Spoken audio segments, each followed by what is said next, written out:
الله الرحمن الرحيم. الحمد لله رب العالمين، والصلاة والسلام على سيد المرسلين محمد وآله وصحبه أجمعين. أما بعد، فقد قال الله تعالى في القرآن المجيد والفرقان الحميد: أعوذ بالله من الشيطان الرجيم، بسم الله الرحمن الرحيم. قل إن صلاتي ونسكي ومحياي ومماتي لله رب العالمين. فقد قال الله تعالى في موضع آخر: لن ينال الله لحومها ولا دماؤها ولكن يناله التقوى منكم. صدق اللہ العظیم. محترم ناظرین کرام، السلام علیکم ورحمۃ اللہ وبرکاتہ. میں آپ کے سامنے قربانی کے تعلق سے کچھ گفتگو کرنا چاہتا ہوں. محترم حضرات، جیسا کہ آپ کو معلوم ہے، اللہ تبارک و تعالی نے اس دنیا کے اندر ہمیں بڑی بڑی نعمتوں سے نوازا ہے. جہاں ہمارے لیے مادی نعمتیں ہیں، وہیں یہ اللہ تبارک و تعالی نے جو ہمیں عبادتیں عطا فرمائی ہیں، جو اللہ سے تعلق کا ذریعہ ہیں، یہ ہمارے لیے اللہ کی سب سے بڑی نعمتیں ہیں. اللہ تبارک و تعالی نے نماز جیسی اہم عبادت، جس کو حضور پاک صلی اللہ علیہ وسلم نے مومنوں کی معراج بتایا ہے، عطا فرمائی ہے. اسی کے ساتھ ساتھ رمضان المبارک کے روزے اور حج جیسی عظیم عبادتیں اللہ نے ہمیں عطا فرمائی ہیں. اس کے ساتھ ذی الحجہ کے مہینے میں قربانی کے ایام عطا فرما کر اللہ نے امت مسلمہ پر احسان عظیم فرمایا ہے. ان قربانی کے دنوں کے بارے میں صحابہ کرام رضوان اللہ علیہم اجمعین نے حضور پاک صلی اللہ علیہ وسلم سے معلوم کیا: اے اللہ کے رسول صلی اللہ علیہ وسلم، یہ قربانی کیا ہے؟ آپ صلی اللہ علیہ وسلم نے فرمایا: یہ تمہارے باپ حضرت ابراہیم علیہ السلام کی سنت ہے. حضرات گرامی، یہ جو قربانی ہے کوئی چھوٹی موٹی چیز نہیں ہے.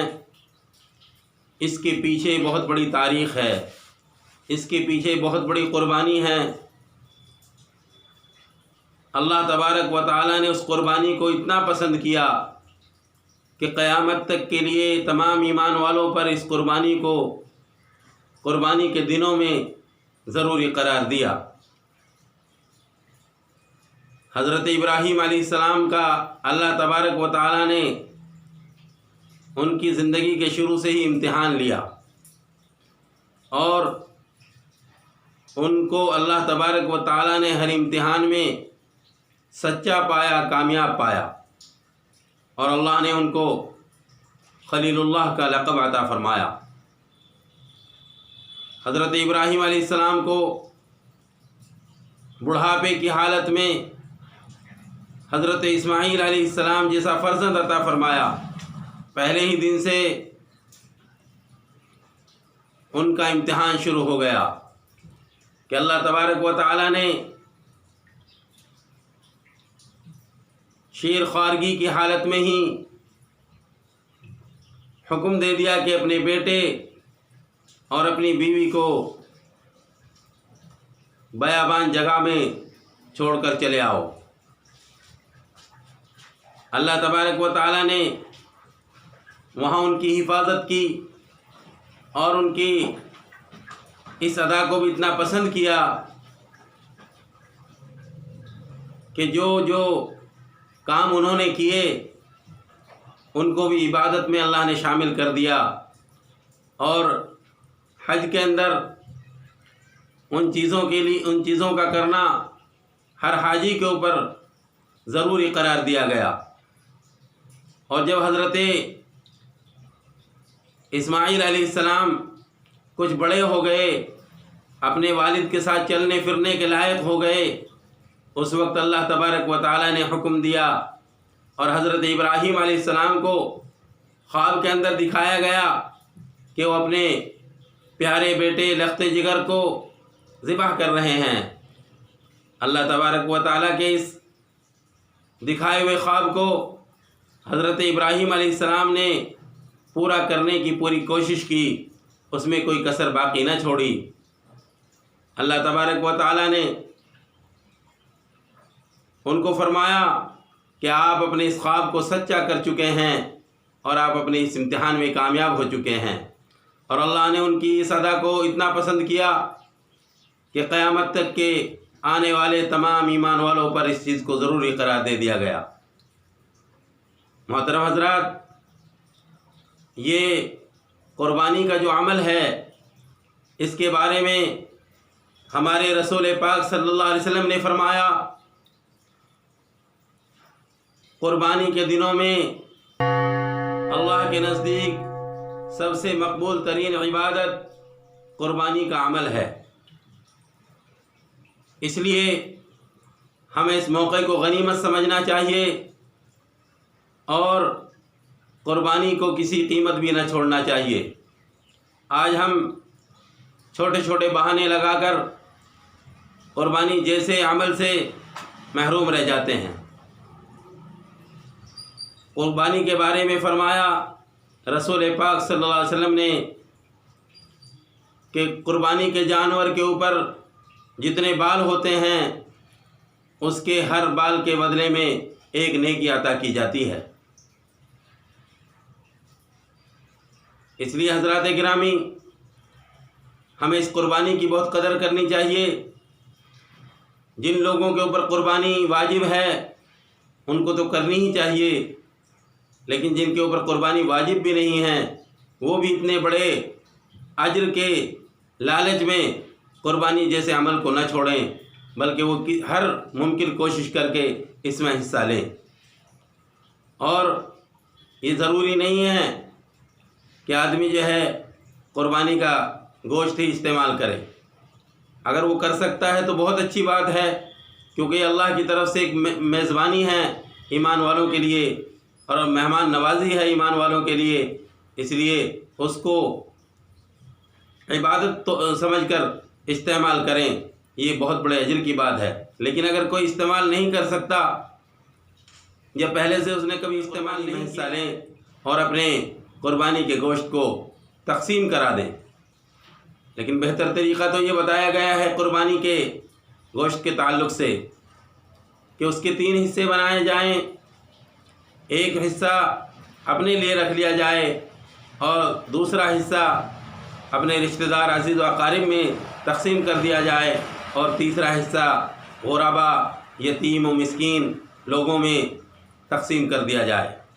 لیکن اگر کسی کی ضرورت اتنی ہے کہ اس کے گھر میں ہی سارا استعمال ہو جائے گا تو اگر وہ اپنے گھر میں ہی استعمال کر لے تو اس میں بھی کوئی برائی کی بات نہیں ہے۔ لیکن ہمیں اس قربانی کے عمل کو ضرور کرنا چاہیے۔ یہ اللہ نے ہمیں بہت بڑا موقع عطا فرمایا ہے، اس لیے اس کو ہم بالکل نہ چوکیں اور اس کو انجام دینے کی پوری کوشش کریں۔ اسی طریقے سے قربانی کے دنوں میں یعنی 9 ذی الحجہ کی فجر سے اور 13 ذی الحجہ کے عصر تک تکبیر تشریق ہے، یہ بھی بالغ مرد عورت پر واجب ہے۔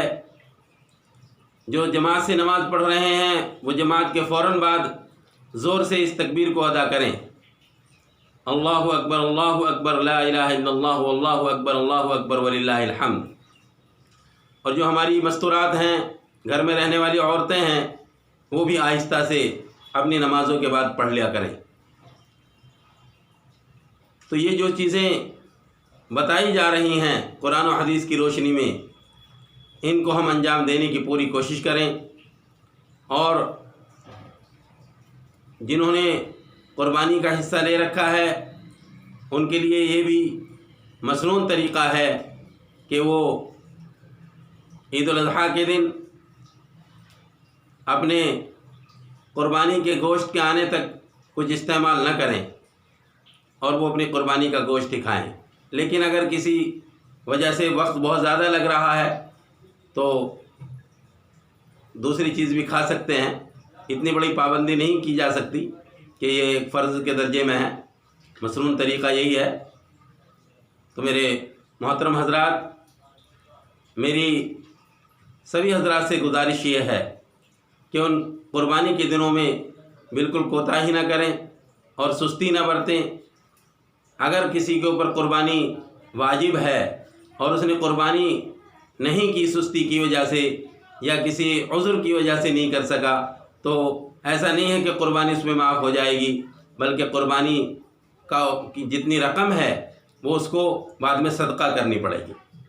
قربانی کرنے میں یہ آسانی ہے کہ اگر قربانی کریں گے تو اس کا گوشت استعمال کرنا جائز ہے، لیکن اگر کسی نے قربانی نہیں کی اور اس کو بعد میں صدقہ کرنا پڑا تو وہ پھر پیسہ اس کے لیے بالکل جائز نہیں ہوگا، اس کو تمام کا تمام پیسہ صدقہ کرنا پڑے گا۔ اگر کوئی جانور ہے، بکرا ہے یا کوئی جانور ہے تو وہ بھی صدقہ کرنا پڑے گا، اور اگر اس کو ذبح کر لیا تو اس کا پورا گوشت جو ہے صدقہ کرنا ضروری ہے، خود استعمال نہیں کر سکتے۔ لیکن قربانی کے گوشت کو خود بھی استعمال کریں، عزیز و اقارب بھی استعمال کریں، مساکین اور غربا لوگ بھی استعمال کر سکتے ہیں، سب کے لیے جائز ہے۔ لیکن اگر قربانی نہیں کر سکے تو ساری رقم یا سب پورا جانور صدقہ کرنا پڑے گا۔ اس لیے ہمارے لیے اللہ کی طرف سے یہ بہت بڑا انعام ہے قربانی کے دنوں میں کہ ہم قربانی کریں۔ اس لیے ہمیں یہ نہیں کرنا کہ ہمیں اس کا گوشت کھانا، کیونکہ شروع میں جیسا کہ آیت پڑھی گئی کہ اللہ کو تمہارا گوشت اور تمہاری قربانیوں کا خون یہ نہیں پہنچتا ہے، اللہ کو تو تمہارا تقوی پہنچتا ہے، تمہارا اخلاص پہنچتا ہے۔ تو اس لیے ہم بہت تقوی کے ساتھ، اخلاص کے ساتھ میں اور اللہ کو راضی کرنے کے لیے ہم اپنی قربانیوں کو انجام دیں۔ حدیث میں یہ آتا ہے، مسئلہ یہ ہے کہ اگر کسی حصے دار کی نیت یہ ہو صرف گوشت کھانا ہے اور اس کے لیے میں قربانی کر رہا ہوں، تو باقی حصے داروں کی بھی قربانی نہیں لگے گی۔ اس لیے ہمیں یہ خاص طور سے دھیان رکھنا ہے کہ اپنی نیتوں کو خالص کرنا ہے۔ گوشت تو ہمیں مل ہی جائے گا، اگر ہم گوشت کی نیت نہ کریں تب بھی ملے گا، لیکن اگر ہم نے گوشت کی نیت کر لی تو پھر صرف گوشت ملے گا، اللہ کی رضا نہیں ملے گی۔ ہمیں سب سے زیادہ اللہ کی رضا کو حاصل کرنا ہے، اسی کے لیے ہمیں اپنی ان قربانیوں کو کرنا ہے۔ اور قربانی میں یہ نہیں کہ ہم جو ہے کم سے کم ہمارا پیسہ خرچ ہو اور ہم جو ہے کمزور جانور لینے کی کوشش کریں، ہلکے ریٹ کا جانور لینے کی کوشش کریں، ایسا ہمیں نہیں کرنا چاہیے۔ جانور فربا ہو، اچھا ہو، خوبصورت ہو، اس کے اندر کوئی عیب نہ ہو، ایسا جانور ہمیں لینا چاہیے، اسی کی قربانی لگے گی۔ ورنہ اس کے مسائل ہیں کہ اگر جانوروں کے اندر کوئی عیب ہے تو اس کی مقدار ہے، اگر کسی جانور کی جو ہے تہائی روشنی جو ہے ایک آنکھ کی نہیں ہے تو اس کی قربانی نہیں ہوگی، یا کسی کا تہائی جو ہے کان کٹا ہوا ہے جانور کا، اس کی قربانی نہیں ہوگی۔ جس کا جو ہے پیدائش سے جو ہے کان نہیں ہے، پیدائش سے جانور کے کان نہیں ہیں، تو اس جانور کی بھی قربانی نہیں ہوگی۔